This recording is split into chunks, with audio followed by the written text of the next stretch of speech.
Flying first or business class doesn't have to be just a dream. I scored my first business class seat for only 400 euros, and I didn't use magic or win the lottery. I used simple and practical tricks that anyone can apply. Want to know how? Then stick around and I'll show you exactly how to fly in style without emptying your wallet.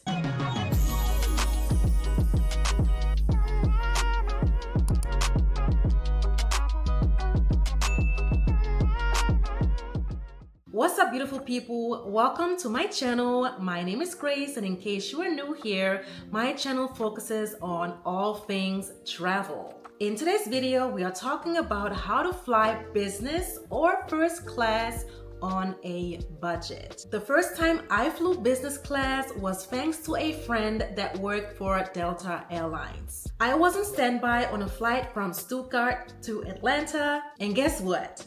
I only paid 400 euros in taxes. Yup, 400 euros for seats that usually cost thousands. But that is not the only way you can save a buck for a first class or business class seat. So today I am spilling the tea and all the secrets to help you fly first or business class without draining your bank account. So let's get into the video. Now, the first thing that comes into my mind is joining an airline loyalty program. Let me be real with you. If you're not signed into an airline's loyalty program already, you are missing out. You are literally leaving free travel on the table. These loyalty programs are like secret VIP passes to the good stuff. And the best part, it is free to join. So what exactly are you waiting for? Even if you fly just once or twice a year, it is totally worth it.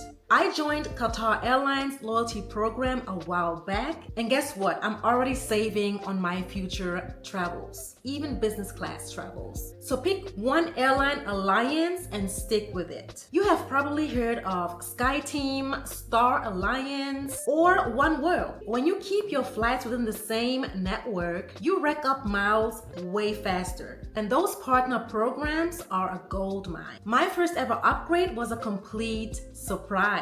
I just hit enough miles and there I was in a business class seat, stretching out my body in a lie flat seat. But it's not just about flights. Airlines team up with hotels, car rentals, and even grocery stores. If you don't have an airline affiliated card, you could also rack up miles just grocery shopping. And here's a pro tip. Watch out for promotions. Sometimes airlines double or triple the miles on specific routes. Oh, and very important, don't forget about expiration dates. Miles don't last forever. I learned that the hard way, so please don't sleep on your miles either. Just set a calendar reminder to make sure you could use them in time.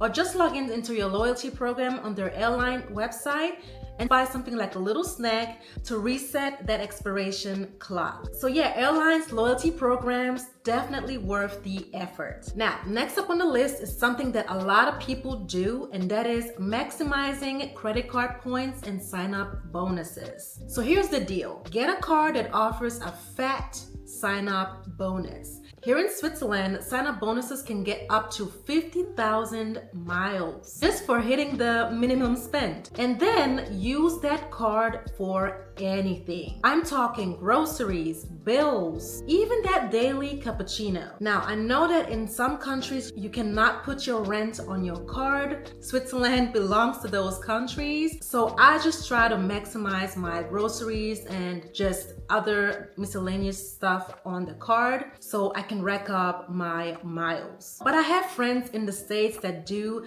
put their rents on the credit card, and that's how they are able to maximize their card with just racking up points that way. It's wild how quickly your miles add up when you use that card every day for just everyday expenses. But here's a side note.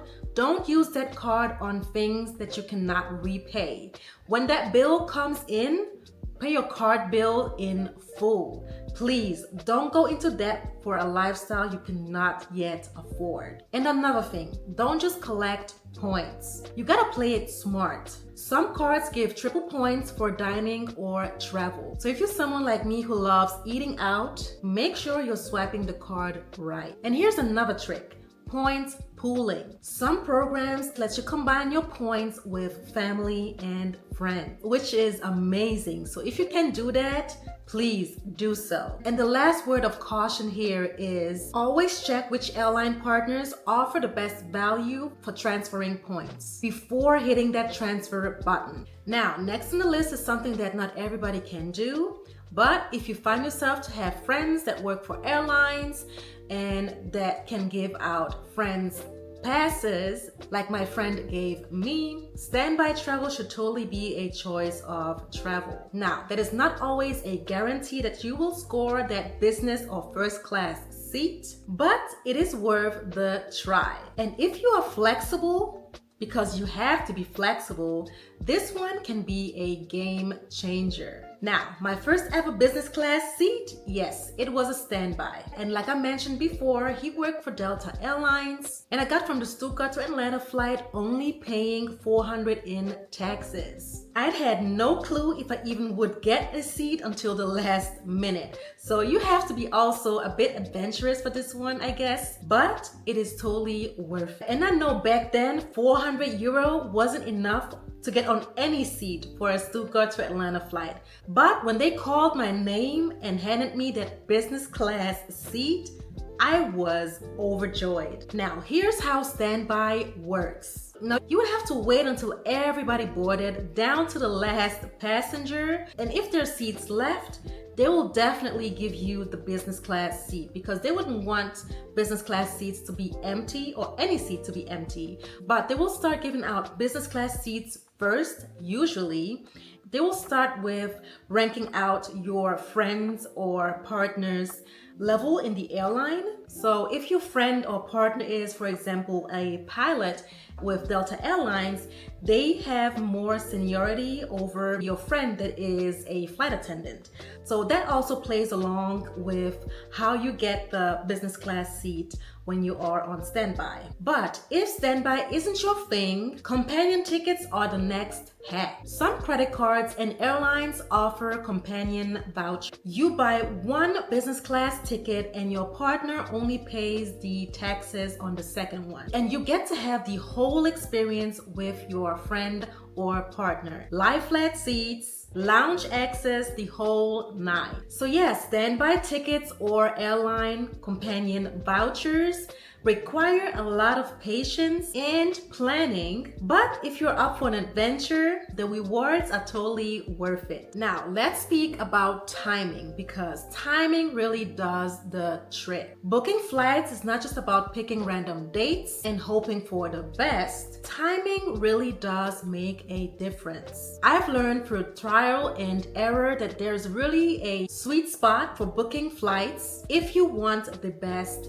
deals, especially for business class seats. Generally, I book my international flights 2 to 3 months prior, and for domestic flights, 1 or 2 months usually does the trick. Now, here's a fun fact. Airlines usually release discounted seats on Tuesdays. I know, it sounds random, but it works. I tested it out for myself a few times and I got some seriously good deals. And that's how I booked my flight to Japan last year. A business class seat that I paid a fraction of when I booked on a Tuesday. When I say I saved out thousands, my friend waited a month before flying with me to Japan, and when I say the prices doubled, he couldn't afford that ticket even with the tricks I told him to use. Another trick is to use fare alert tools like Google Flights or Skyscanner, but please don't book with them.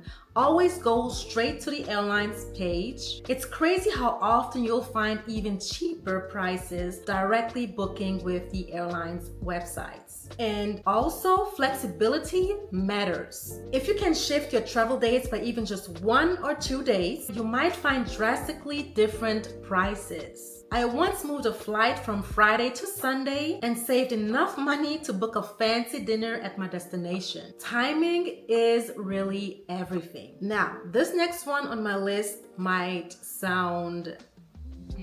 what word am I searching for? It might sound crazy and desperate, but it is actually not. During promotions, it is actually a smart move. Airlines occasionally sell miles on a discount. The key here is to buy those miles when you already have a flight in mind. Don't just buy them and let them sit there because you think you're just collecting and you will use them whenever you are ready. I made that mistake early on and ended up with expired miles. So please don't do that. Now, I only buy during sales when I know I will use them soon. Also, again, know your redemption options. Not all flights offer the same value for miles. It's best to compare routes and maybe flying into a neighboring country and connecting there to save thousands of miles. So if you're serious about using your miles efficiently, a bit of research can pay off big times. Now this next one is still crazy to me,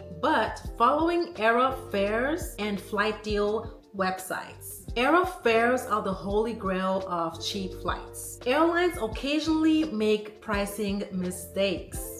And when they do, you need to act real fast. I once saw a business class ticket from Zurich to Tokyo for only 500 Swiss francs, and I hesitated because I thought that was not real. A flight from Zurich to Tokyo in business class for 500 Swiss francs? I thought I was about to be scammed. But that seat was gone within minutes. I still think about this missed opportunity until this day.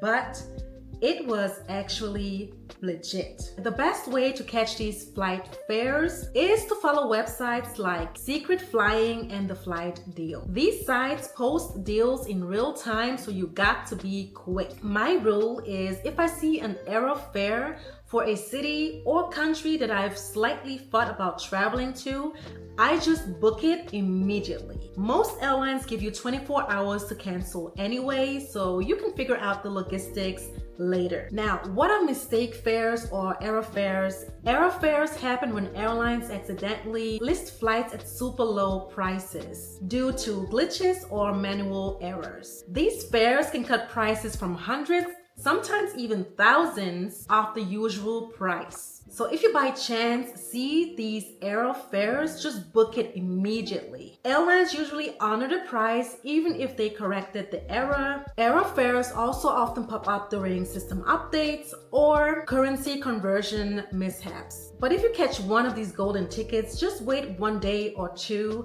before booking your hotel just to be safe. Yes, it is a gamble sometimes, but it can pay off big time. And who knows, maybe you'll be flying up high in business or first class for a fraction of the price. So there you have it, my ways of flying business or first class on a budget. Luxury travel doesn't have to be out of reach.